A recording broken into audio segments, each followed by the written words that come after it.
حضرت ابو سعید خدری رضی اللہ عنہ سے روایت ہے کہ رسول خدا صلی اللہ علیہ وآلہ وسلم نے ارشاد فرمایا، حضرت موسیٰ علیہ السلام نے ایک مرتبہ بارگاہ خداوندی میں عرض کی، اے میرے پروردگار، مجھے کوئی ایسی چیز سکھا دے جس کے ذریعے میں تجھے یاد کروں اور تجھ سے دعا مانگوں۔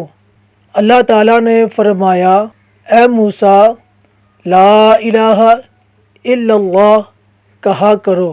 حضرت موسیٰ علیہ السلام نے عرض کی، یا اللہ، یہ کلمہ تو تیرے سارے بندے ہی پڑھتے ہیں۔